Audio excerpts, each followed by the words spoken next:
Time now for the Educated Retirement Show with your host, Jay Kaplan. Jay discusses reverse mortgages and can answer your questions at 951-922-3532. Call lines are open at 951-922-3532. And now, here's Jay.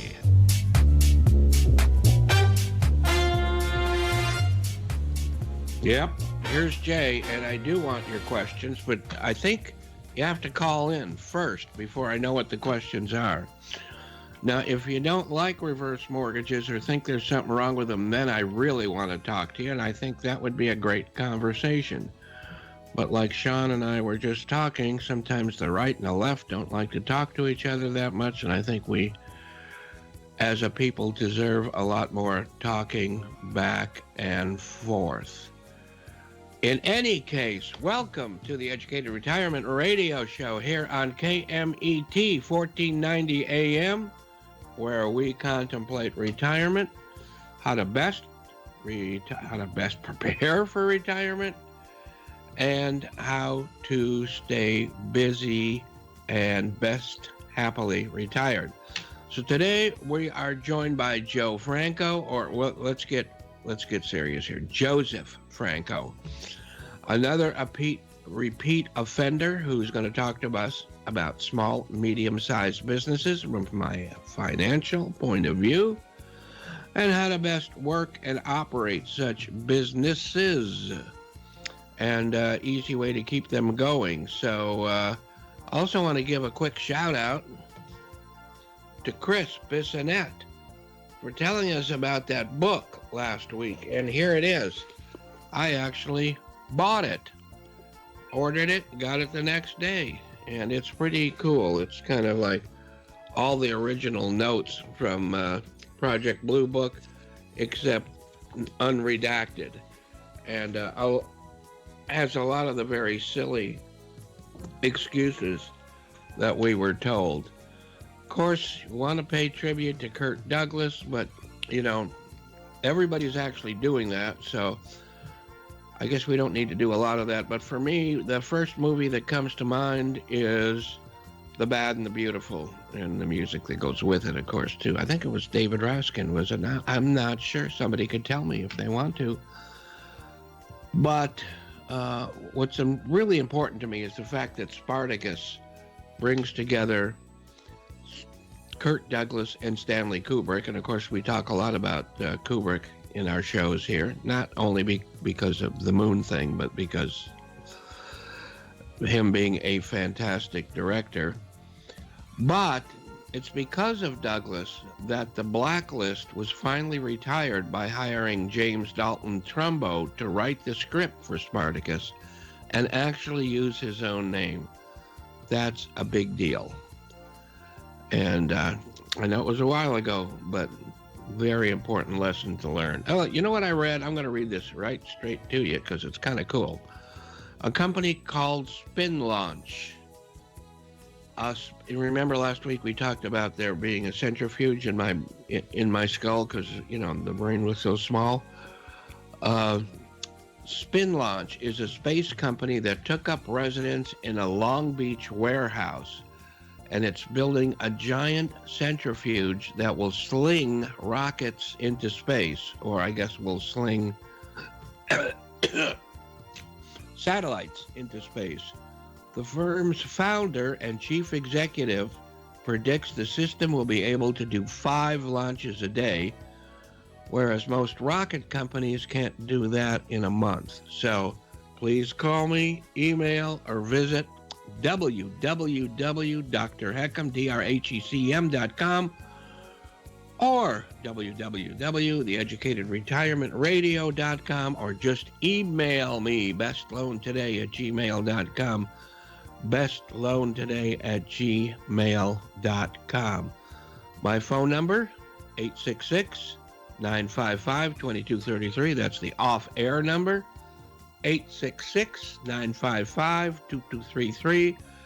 Knowledge is power, and your information will always be respected.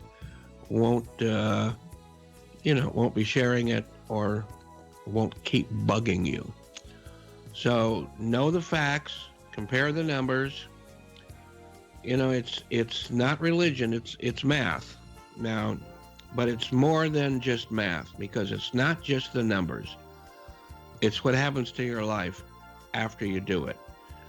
And it's much too important an issue to ignore, and you certainly don't want to eliminate it based on not fully understanding it. So hang on. We're going to take a close look at flagellants with Flash Gordon, and review the hanging of Pinocchio. So one more time, write that number down. You got your pen there?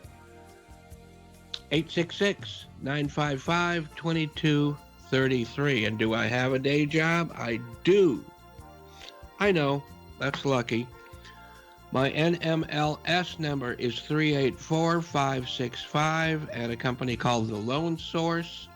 My Department of Real Estate number, although I don't sell real estate, but I'm under their umbrella also, 792630. So we here on this program, we believe in changing the status quo. Families and people need to be active, not reactive. And I do this to make friends and expand our network. So today is National Bubblegum Day. Now, I was going to bubble some gum, but I was never any good at that.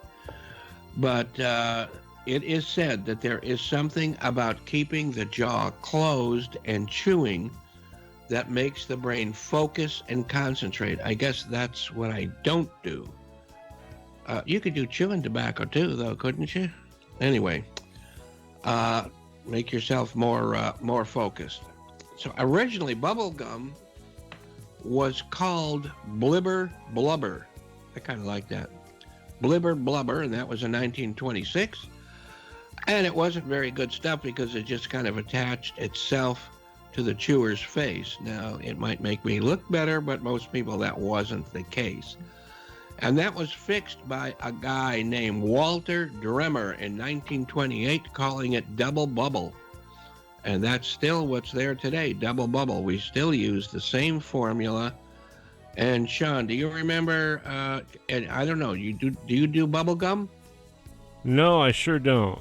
Neither do I. Well, of course, you can tell by what we just learned that since I do not concentrate on anything, I'm all over the place, not just me, but my brain. I don't do that. So it used to come with comics, and I don't know whether it still comes with comics anymore. Does it? You don't know either, I'm sure. No clue. But if anybody does, let us know, or just call and let Sean know so he can pass that on to the rest of us. Now, this guy, what's his name again? Walter Dremmer. He died on his 94th birthday. And this is great stuff. Not dying particularly. Who knows? But anyway, Saturday Night Live reported that his body was found stuck under a theater seat. You got to admit, that's pretty funny. It's not as funny as taking a break, though, because I think that's what we need to do. So keep yourself unstuck from theater seats and hang on for a minute.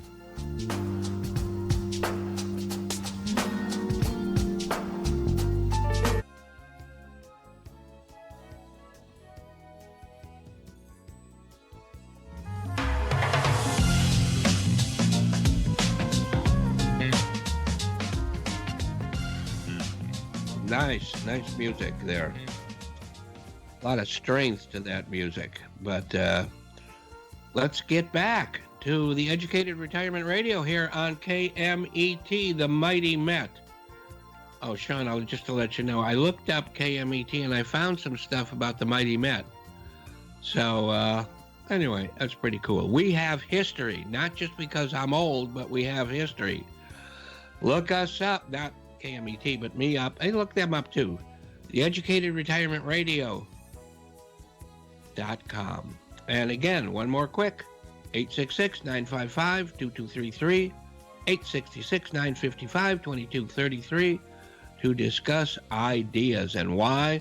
Because you need to know more about the choices you really have and how to protect what you have.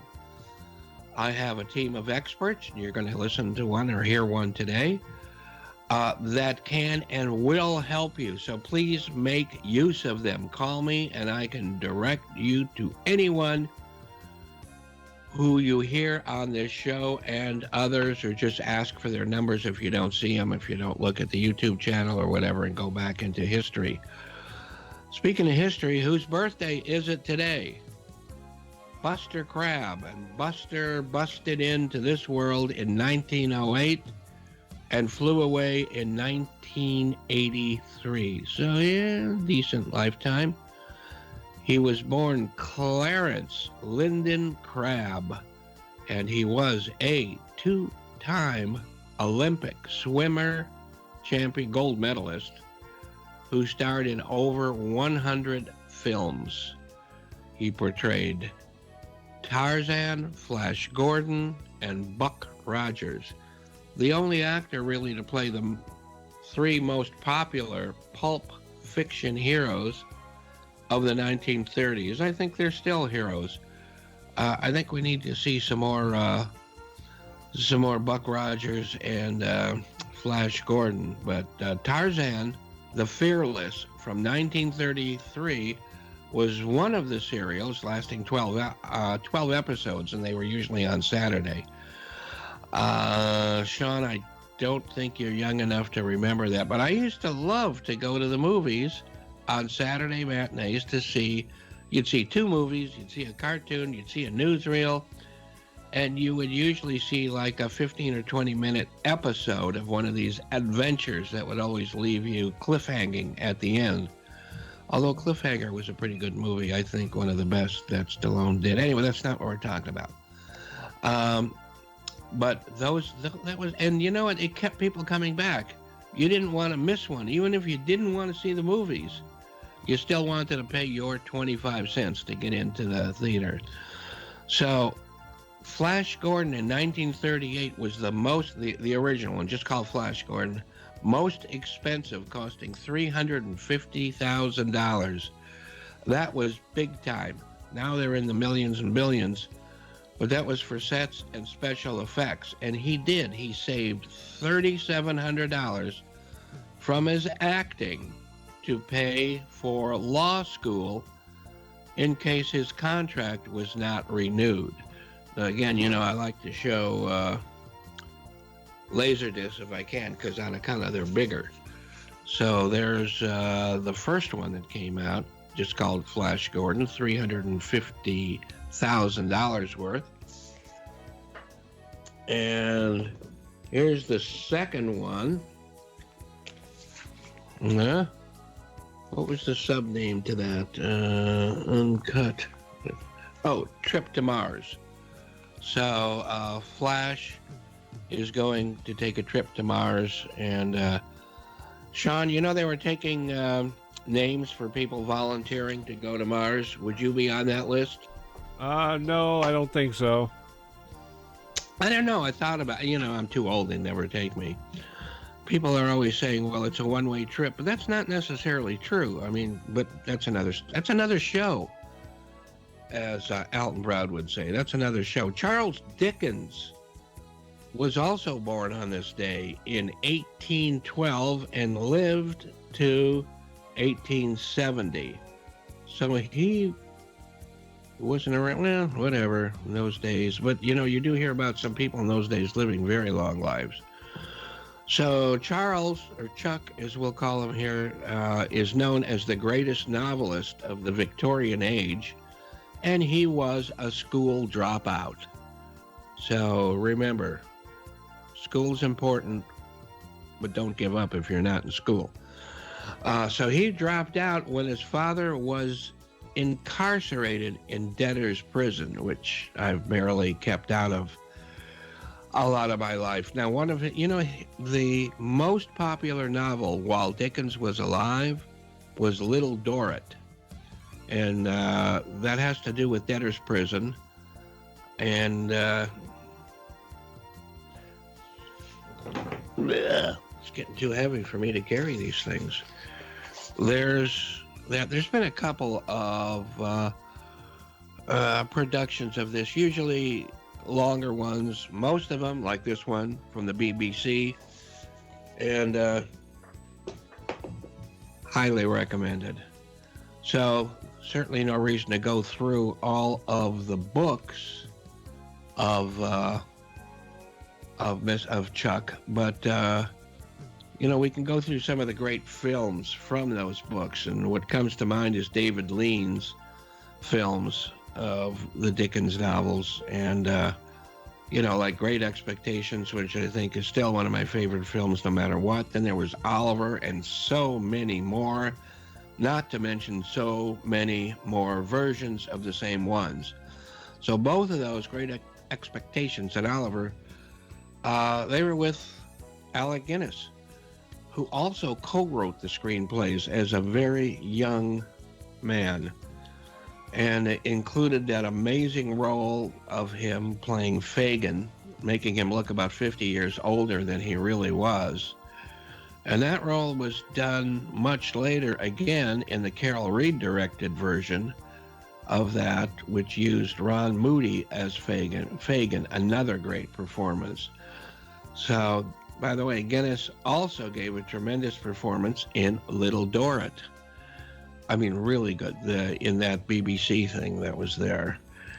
And, today's people seem to know Alec Guinness only from Star Wars. And, I mean, he was a genius right from the beginning of filmmaking, film writing, acting, incredible stuff. So go see it if you haven't, but you probably have. On that note, I'm babbling on because why? Because I'm not chewing bubble gum. So let's take a break so we can get back and on to Joe. Thanks for being with us. Be with us again in a minute from now.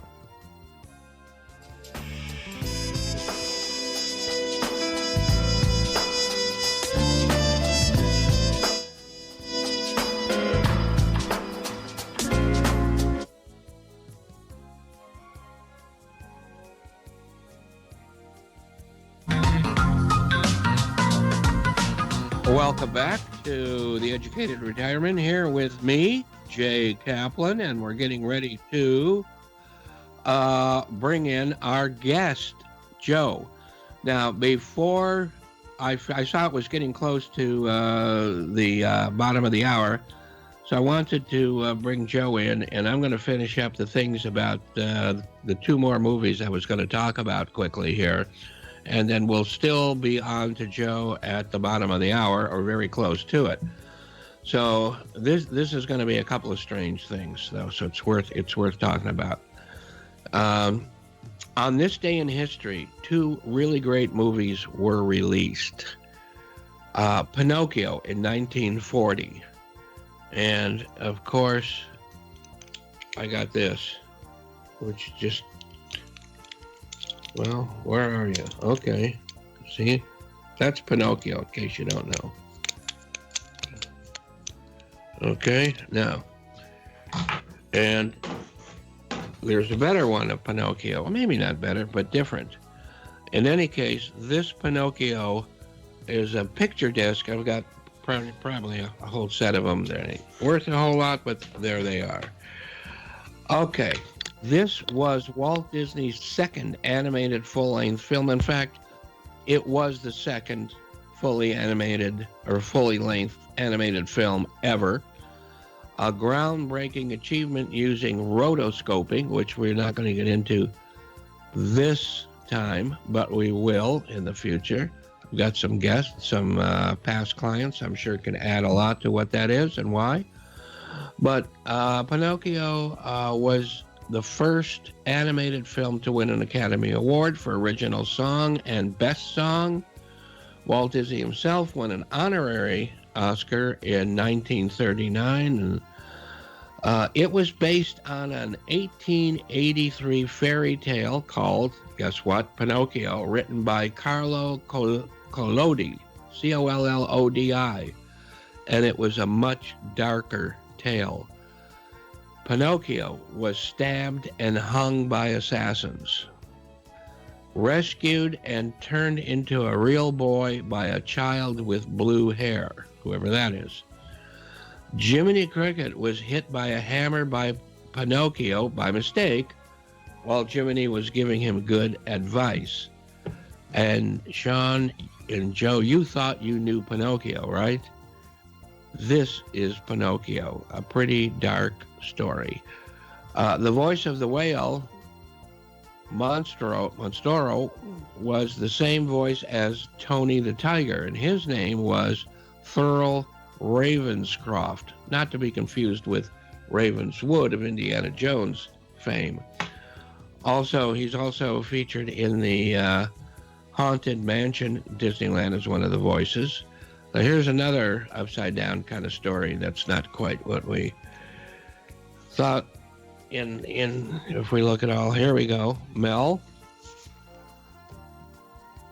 Blazing Saddles came out in 1974, the first film to include audible sounds of flatulence, considered one of the great comedies of all time. And I guess it was okay to say that. I was, in my past career on a different station, I talked about National Dog Flagellants Appreciation Day, and it was cut out, but I didn't use the word flagellations. Okay. Written by Mel. Now, here's something I didn't know. That was written by Mel Brooks and Richard Pryor, so the Richard Pryor part was new to me. John Wayne declined the part. Yeah, like, that's a surprise. Next was Johnny Carson. Then the part went to Ging Young, who became overwhelmed with alcohol withdrawals, and the part went eventually to Gene Wilder. Now, that's kind of strange because the character in the film used a lot of alcohol. And to end on a darker note, eventually Gig Young killed his wife, then himself, a murder-suicide. So, wow. And that's from one of the greatest comedies of all time. So let's not forget that these movies themselves were very uplifting and funny, and that their real legacy is just that.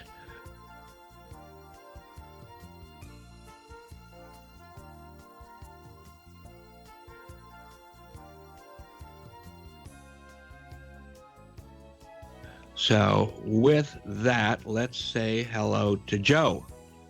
Joe, go ahead and now Joe is a repeat offender, and earlier I said that I kind of gave an overall of what you do, but go ahead and continue. Well, hello. Thanks for having me back. I think it's been a while, maybe June that I was last on the show. June 7th. I looked it up. 7th. Wow. Just so I could pretend I knew what I was talking about. You know what I mean? Wow, so almost over 8 months. So yeah, so actually 8 months exactly. So thanks for having me back on. Again, Joe. I have seen you a lot less than that, though. I mean, a lot sooner than that, not less. Absolutely. So thanks for having me back on. Again, Joe Franco. My company's called the OCI Group.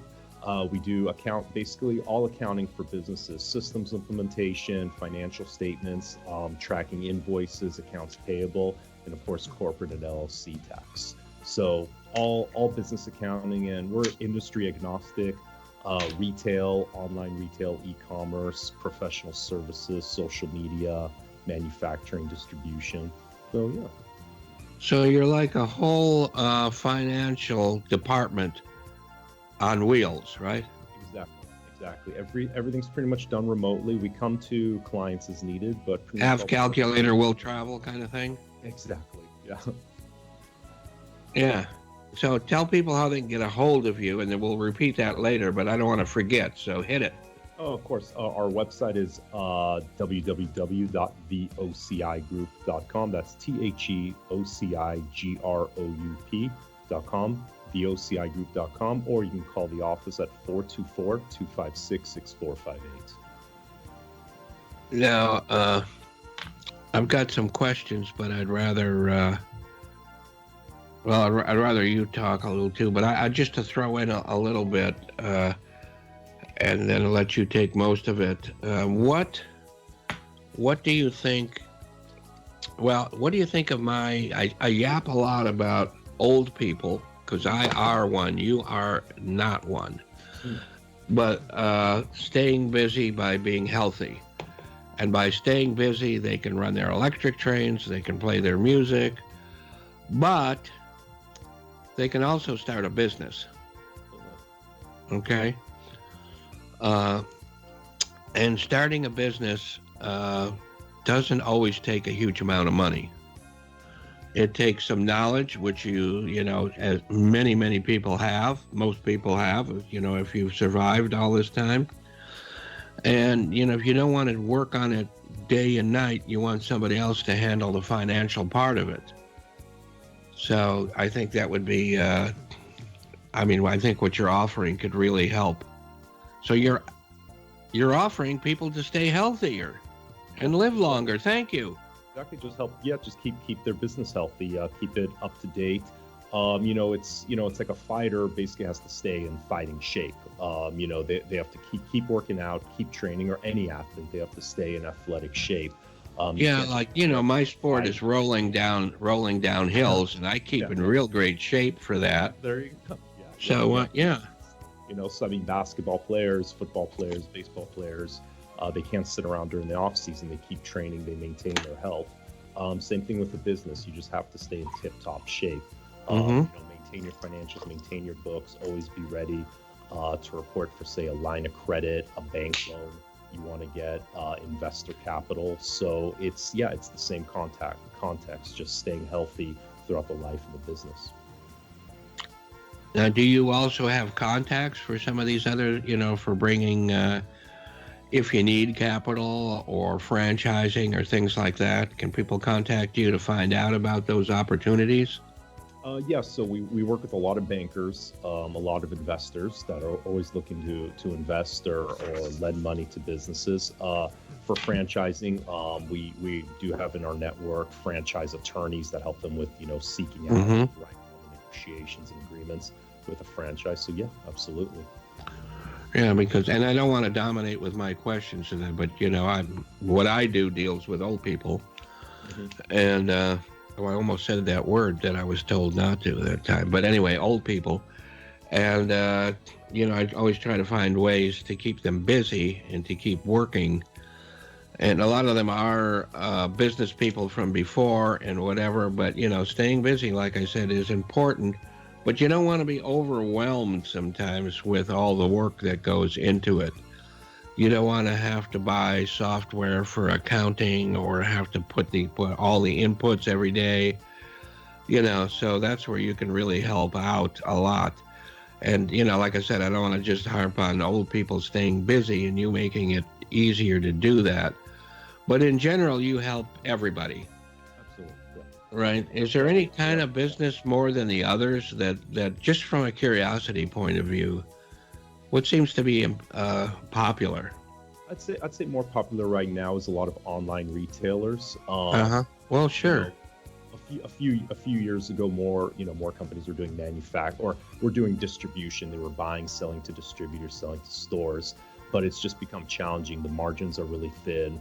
It's hard to get shelf space. It's hard to go out to like a big company like a Target or a Marshall, Home Goods, and try to get shelf space there. It's challenging. So a lot of them want to just go B2C, direct, the consumer direct. So they set up an e-commerce platform where they ship directly. They keep the whole margin, and they don't have to wait to collect their money. They get a payment and then they ship. So that seems to be a rapidly growing industry. So. Yeah, and as far as what I'm getting back to my old people, that's certainly something they can get into, and they can train themselves if they don't already know how to do that. With today's technology, it's not that difficult, is it? Not at all. No, even I can do it, but unfortunately, I got nothing to sell. So, yeah. Well, I try to sell ideas. What do you think?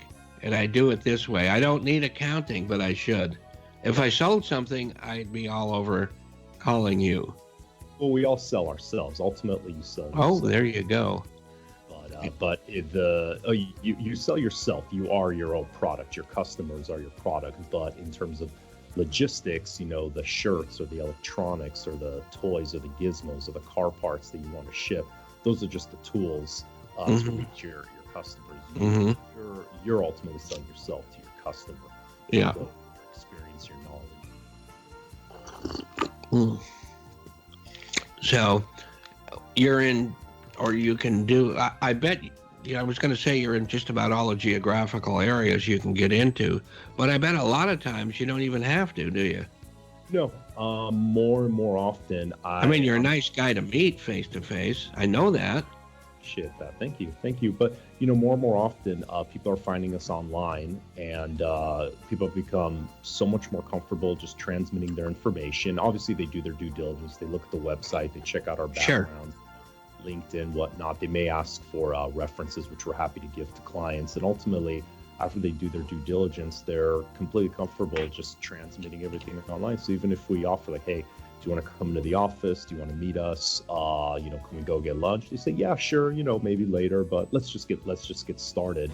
Completely comfortable, giving us access to their accounting, all their tax records. So it's just easier, and particularly after an initial meeting, pretty much all the work is done remotely. So we're not in their office, we're not taking up their space. They're not, schlepping to us, bringing paperwork or files on USB. Yeah, but you take up less space. That you have a smaller footprint than I do. Yeah, I try. I don't know. We're not talking carbon footprints. We're talking about the size of our shadow. Yeah, exactly. And we don't want to come into an office, take over somebody's computer, or take over a desk. We want our clients to devote that space, to marketing, to sales, to operations. Mm-hmm. So, yeah, that's of course. Now you also have,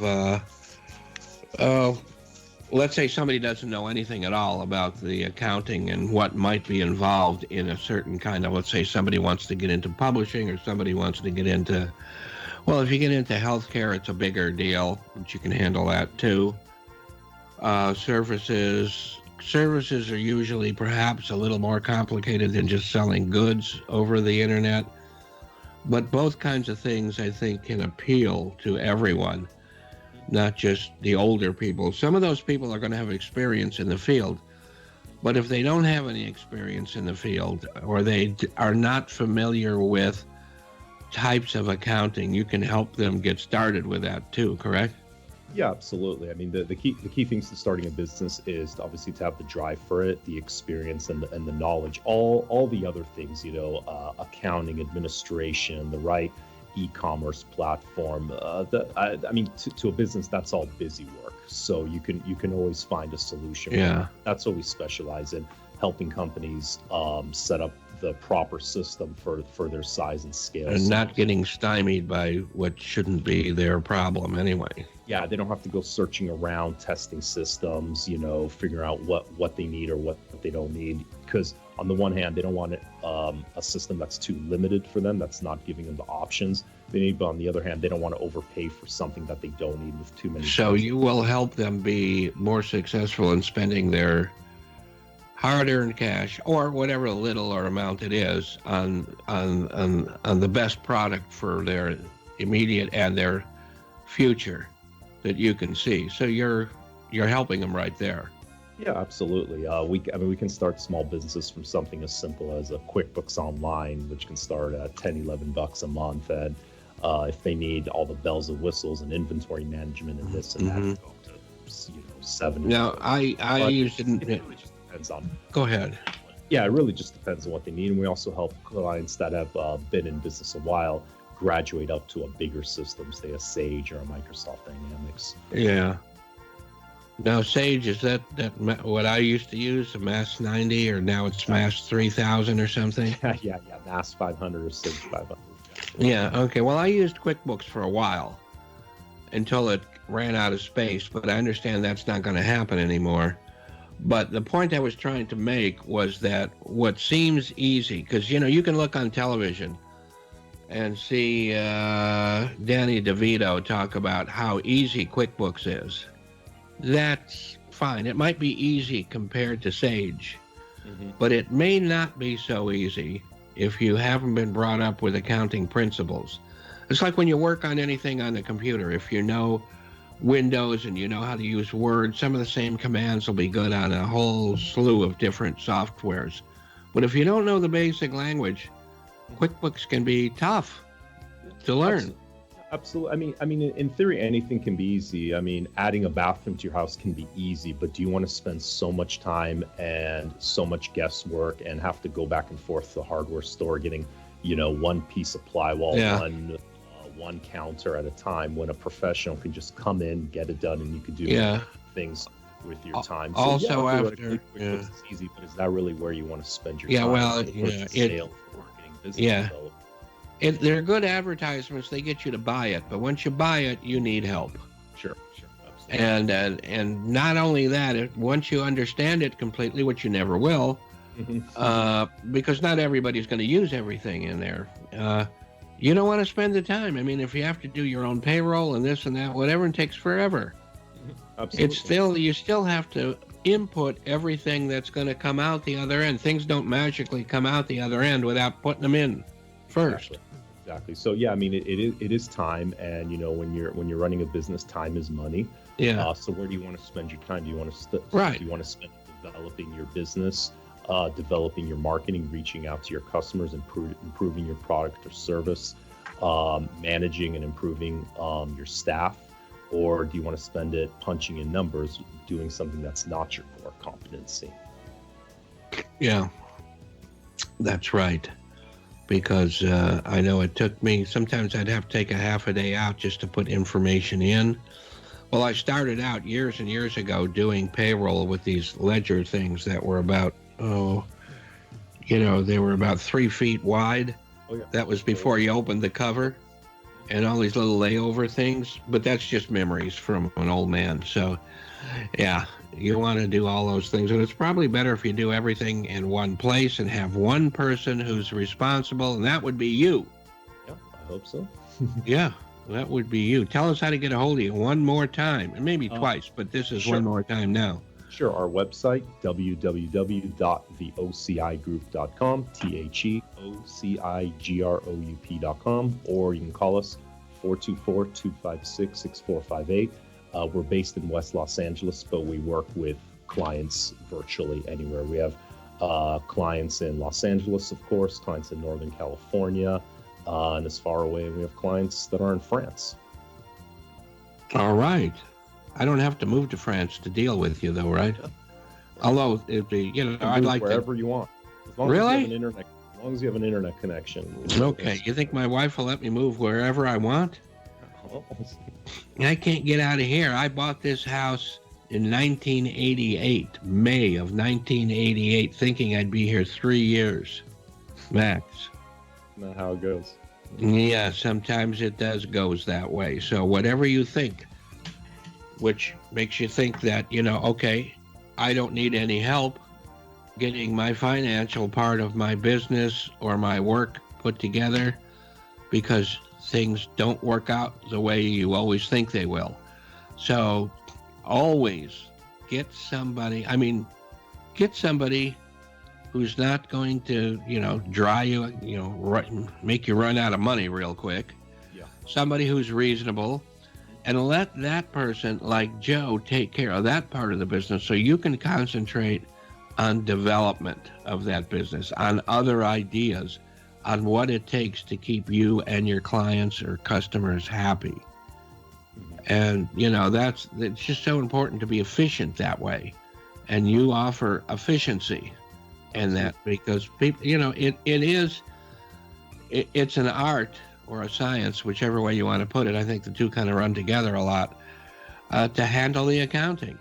And you've got to have the accounting right. Otherwise, you'll spend your money in the wrong place. You won't pay your taxes correctly. And you'll end up going broke. Yeah. And you just get bogged down in paperwork, in trying to catch up with tax returns, trying to figure out why you're getting let's say late penalties, interests, why you're behind on payments. So you want to have all that budget. Yeah. So you handle taxes also, right? Absolutely. Yeah.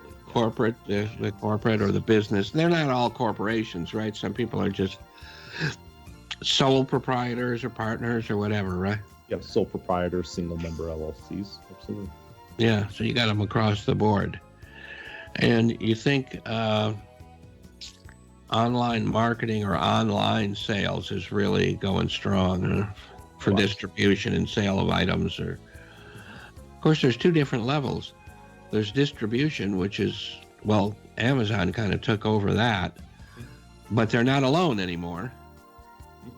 And there's a lot of little ones even doing the same thing, right? Yeah, because the distribution is just getting product, to the customer. Distribution could just be you working with some guy who's sitting in his diapers and, on the internet and has 10 people buying now and then, and he's still doing well, as long as you're there to make sure it's running. Yeah, absolutely. Or you use a 3PL. Where somebody else warehouses. So if you don't want to have to inventory on site, or let's say you're in Southern California, you don't want to pay for space to inventory products. You use a 3PL. You have your products inventoried off site, and they will actually ship directly to your customer. So your job is to go out, find the customer, to reach and engage the customer. That's what. But see, so many people don't know about that. You can help them find out and get educated about that, right? Absolutely. Like my wife makes this stuff, and she's mixing this salt stuff that makes things smell better than I do. That's pretty easy, right? But, and she's a pop-up vendor, okay? Yep. And I'm trying to tell her, do something just like what you said, but I have no idea how to do it. I mean, I'm in loans. I've been in loans for 478 years. And I think I'm pretty smart when it comes to that. Work hard, but I don't know nothing about that other thing. I mean, what I would tell your wife is getting the item to the customer. That's easy. You can always pay a company, a 3PL delivery company. I mean, you can drop it in prepaid USPS postage. But I'm sure neither she nor I know anything about that. But see that's the easy part. The challenge for your wife is, how do you reach the customer? How do you show them the value of the product? Right. So that's through YouTube videos, through Instagram feeds, use social media, use the internet. And again, her ultimate product, the item, she's making these items, but the product is the satisfied customers. Show pictures or videos. Right. Well, she's been doing this for years now, so she's got a lot of followers. Yeah, excellent. But she mixes this stuff. I see her, with it reminds me of the witches, mixing their brews of potion. So she does that, and then she carries it, loads it all into the SUV, and drives off. Does she have videos of herself doing it? Does she document that work? No, but I could help do that. I've documented some of her artwork, and she could do that with her artwork also. I mean, she was big time at one time, with shows all over the world, and she's even in a museum and in Greece. But get the word out and get these things, and it wouldn't cost that much to get it all organized. And whether they need you to get started or not, they can still talk to you about what to do to get started.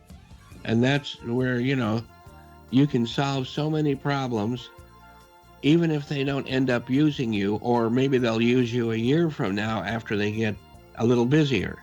Absolutely. Happy to talk to anybody. Always give a free consultation. But yeah, I speak to people. I give them some ideas, and I think, well, we're not quite ready for this. Tell them, you call me when you're ready. Let me know if you have any questions. And they come a year or two later and say, hey, or months later and say, hey, we're boom. The business is growing. I don't want to do this anymore. I want to just hand it over and just focus on my logistics, my marketing, my sales, and just reaching my customers. Right. Because that can be a full-time job. That is a full-time job. It is. And that should be the full. Yeah, and with something like my wife, she's spending a lot of time making the stuff, and so that's like almost a full-time job there. That plus driving all over Southern California and pitching the tent. The last thing she'd want to do is try to keep track of all of that, from a legal financial point of view. I can do a spreadsheet that'll tell her how much she's making here and there, but that's not what we were talking about here. We're talking about being able to keep good records, real records, provable records that will not only work for taxes, but will work for you making that's the most important thing, is you need to have the right information to make you, meaning the owner of any company or when I say company, the endeavor, you need to be able to make the right decision to keep going. You can't keep making, my wife can't keep making one flavor that nobody buys, and it might take her a few months to see she still has too much of it. You have to keep track of those things as you go. Your inventory, what's moving, what's not moving.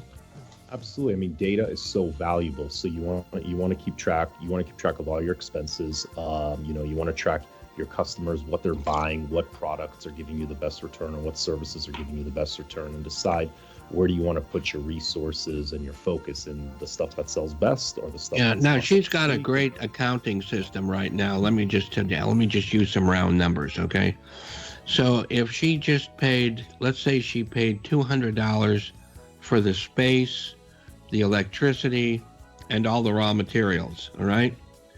And let's say she receives $500 for selling everything that day, all right? I asked her how much she made. She said $500. I say, no, you didn't. You spent $200 getting it there.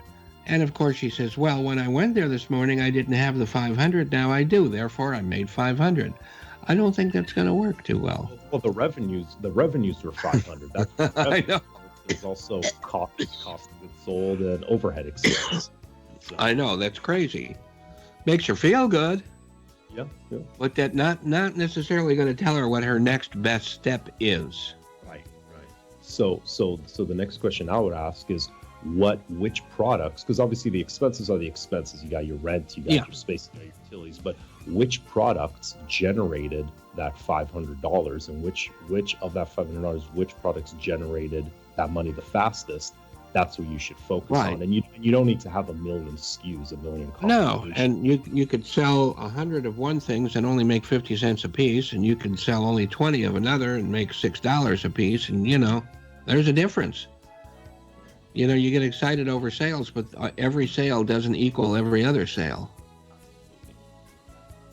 But what you do, I think, is amazing. I don't know, maybe other people do it. I just haven't heard of it before until you started doing it. And it's just like having a whole financial department in a suitcase. So, yeah, we're an one company to another. Yeah, we're an accounting department for companies that don't need a 5, 6, 7 person accounting department there full time. They don't need 5, 6 people at their office, taking up offices, taking up space 40 hours a week. They need a couple people, maybe 10 hours a week, 5 hours a week, 10 hours a month. Right. Whatever number. If a client says I need 20, 30 hours a week, that's already too much for us. At that point, they can start bringing on. Yeah, because now they can afford their own. And, when they want to spend that much, it's good to have someone in the office all the time. But you got to be doing very well. Very, very well. Yeah. And a lot of our clients, we help them graduate up. Yeah, to that point, but you get them there. The brand new client that says, hey, we need maybe 5-10 hours a month. We just need somebody to reconcile at the end of the year, make sure our AR, inventory, our books make sense. Any job too small for you? Yeah. No, we work with pre-revenue companies too, just getting them set up. Right. Revenues come in, Or anybody listening to the show or whatever for free advice, or hopefully the free advice will turn into a real live paying account. But people can call you about ideas. Absolutely. This is a good thing. Oh, we're told we have 1 minute. Okay. So, you know what? Real quick, and then we'll say goodbye to you. But your contact information? The OCIgroup.com, THEOCIGROUP.com, or call us at 424-256-6458. And again, my name is Joe Franco. And I'm a CEO. And Joe, it's been really good having you on again. We got to do it more often. Absolutely. Thank you for having me. And thank you, Sean, for putting up with me one more time. And thanks most of all to the audience. Both of you, no, all of you that are out there. And I really, really appreciate all of you. And Kaplan will be here on the same corner in front of the cigar store next week. Have a great weekend, everyone. Bye-bye.